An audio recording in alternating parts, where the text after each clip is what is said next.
বাড়ি ভাড়া ভাতা ৫% বাড়ানোর সিদ্ধান্ত প্রত্যাখ্যান করে ভুকা মিছিল করেছে এমপিওভুক্ত শিক্ষক কর্মচারীরা। যদিও পুলিশে বাধার মুখে পড়ে মিছিলটি।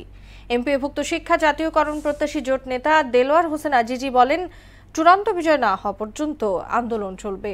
আগামীকাল কেন্দ্রীয় শহীদ মিনারে মহাসমাবেশ কর্মসূচি ঘোষণা করেন তিনি। আর শিক্ষকদের ক্লাসে ফিরে যাওয়ার আহ্বান জানিয়েছেন শিক্ষা উপদেষ্টা সিআর আবরার। আরো জানাচ্ছেন উষা ফেরদৌস।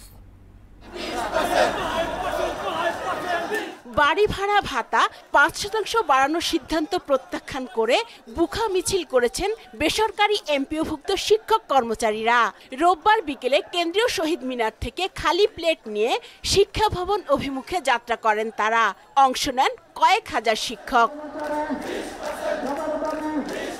দোয়েল চত্বর হয়ে হাইকোর্ট মোড়ে গিয়ে পুলিশি বাধার মুখে পড়ে মিছিলটি।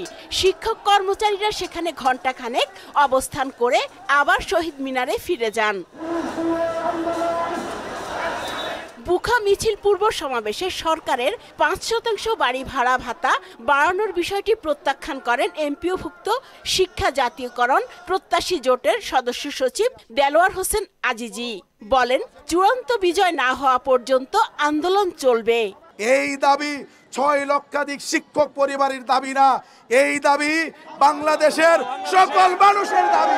সকল রাজনৈতিক দলগুলোর কাছে আমাদের আবেদন থাকবে, আমরা আপনাদের পাশে থাকব।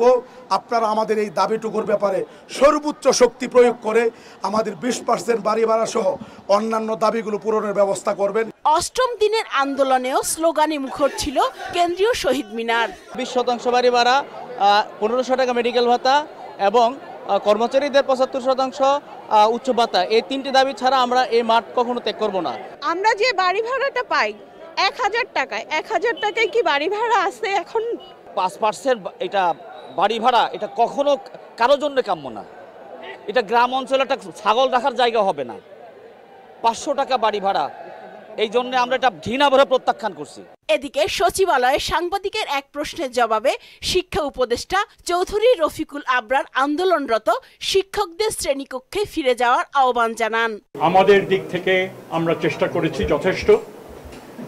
আমি মনে করি এখন আন্দোলনরত শিক্ষক যারা রয়েছেন তারা এখন ক্লাস শ্রেণীকক্ষে ফিরে যাবেন এবং শিক্ষা কার্যক্রম স্কুলগুলোতে শুরু হবে। মন্ত্রণালয় শিক্ষকদের স্বার্থ সমুন্নত রাখার চেষ্টা করছে বলেও জানান শিক্ষা উপদেষ্টা। শিক্ষক সমাজের অনেক বেশি পাওয়া দরকার। উষা ফেরদৌস, মোহনা সংবাদ, ঢাকা।